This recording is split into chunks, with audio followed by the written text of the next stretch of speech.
जब इस प्रकार से रावण हरण करके चला गया, अब यहां पर एक समझने वाली बात थी कि सीता जी एक लक्ष्मी अवतार होते हुए भी विदित उन्होंने ऐसा क्यों किया? क्योंकि उन्हें भी कहा जाता है अंतर भावनाओं की जानने वाला, अंतर के भाव को पहचानने वाले। फिर भी ऐसा क्यों हुआ? कहते हैं कर्म के लेख में जो लिखा होता है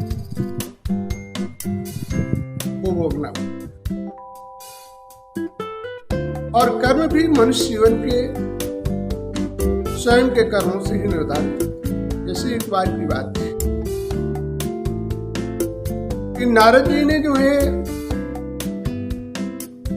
कामदेव पर विजय प्राप्त कर ली थी, उर्वशी ने भी जो है नारद जी के चतुर्थ को डिगा नहीं पाया था। लेकिन हुआ क्या?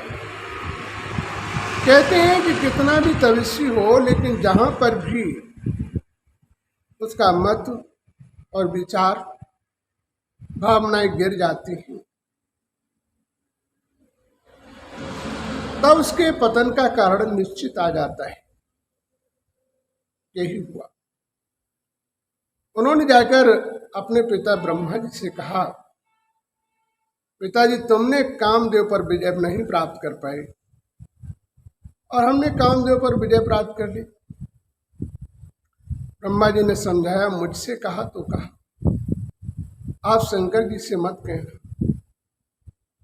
लेकिन कहते हैं जब मनुष्य को अभिमान होता है तो उसका मार्ग रुकता ही कहाँ है, वो मानता ही कहाँ किसी की। वो अपने अभिमान और स्वार्थ में इतना अंधा हो जाता है कि वो फिर वही करता है जिससे उसके जीवन का पतन हो। इसके पश्चात में जो है नारद जी वहां से चल देते हैं और शंकर जी के पास पहुंच जाते हैं। शंकर जी से भी उन्होंने यही प्रश्न किया कि देखो तुमने भी कामदेव पर विजय नहीं प्राप्त कर पाए, तुम भी मोहिनी रूप को देखकर, विष्णु ने मोहिनी रूप धारण किया था, उसे देखकर तुम भी लालायित होकर तुम्हारा भी बीज पात्र हुआ, जिससे उसी बीज पात्र से हनुमान का जन्म होता है। अंजना को श्राप लगा था कि जो है उनकी मां का श्राप था कि तुम मुझे करे का अपराध लगा, लेकिन तुम्हें बगैर करे का अपराध लगेगा। इसी प्रकार से उस बीज पात्र को शंकर जी ने अंजना से जाकर कहा कि तुम मुझे पानी पिला दो। अंजना ने कहा पानी पिला दूंगा, वचन दे दिया पानी पिलाने का। वैसे उन्होंने कहा तुमने गुरु किया? उन्होंने नहीं, गुरु तो मैंने नहीं किया, तो बगैर गुरुमुख हुए तुम्हारा पानी नहीं पीऊंगा। तो उन्होंने ठीक है, आप ही गुरु मान लो। तो उन्होंने कि मैं गुरु मंत्र कान में देता हूँ।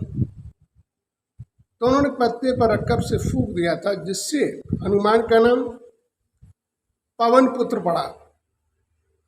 फूंकने के अनुसार से पवन पुत्र कहा गया। इस प्रकार से हनुमान को शंकर का ही पुत्र कहते हैं और उन्हें पवन पुत्र का भी के नाम से भी जाना गया।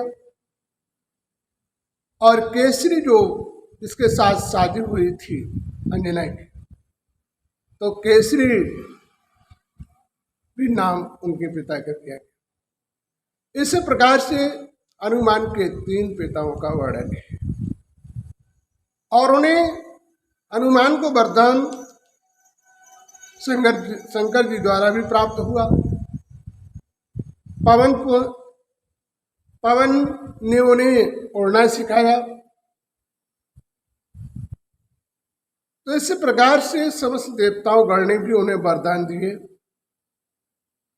कहा जाता है जो बड़े हुआ करते हैं उन्हें हर जगह वरदान और दुआएं मिला करते हैं, और जो छोटे हुआ करते हैं उन्हें हर जगह वरदान और दुआएं नहीं मिलती हैं, उन्हें हर जगह ठोकरें और अपमान मिला करता है। जीवन में जितने भी आप लेख देखेंगे, बड़े स्थल के लोगों को ही सम्मान और आदर मिला। छोटे स्थल के लोगों ने कितना भी प्रयास किया, कितनी भी तपस्या की, लेकिन ऊंच स्थल पर पहुंचना उनके लिए नामुमकिन रहा। तो विचार करने की बात है, मनुष्य के जीवन में एक चीज और ध्यान रखना चाहिए कि कर्म व्यवस्थाएं जब तक हम नहीं बदलेंगे, जीवन का वास्तविक उद्धार नहीं होगा और हमारे जीवन का परिवर्तन भी नहीं होगा। इस प्रकार से हमें कर्म व्यवस्थाएं बदलना चाहिए। ये भी नहीं ध्यान देना चाहिए कि बड़ा है, बड़ा हुआ तो क्या हुआ, जैसे पेड़ खजूर पंथी को छाया नहीं फल लागे। माना बड़ा होना भी गुनाह हो जाता है जो किसी को छाया न दे, किसी को राहत न दे। जीवन एक ऐसा है जो राहत और समस्याओं से भरा हो, जिसमें स्वयं का भी उद्धार हो और संसार में प्राणियों का भी उद्धार हो। तो बड़ा मनुष्य धन और व्यवस्था और वहम से नहीं होता है, बड़ा भी मनुष्य के अपने कर्म से ही होता है। इसलिए कर्म का वास्तविक परिवर्तन होना अनिवार्य है। जब तक कर्म का परिवर्तन नहीं होगा तो जीवन का उद्धार नहीं होगा। तो हमें अपने जीवन के अंदर इस बात का ध्यान देना चाहिए, कर्म जब परिवर्तन होगा तो जीवन का उद्धार होगा। इसी प्रकार से हनुमान का भी जन्म होता है, और हनुमान को आज भी अमर कहा गया। उनकी मृत्यु का वर्णन किसी भी हमारे वेद शास्त्रों में नहीं लिखा है।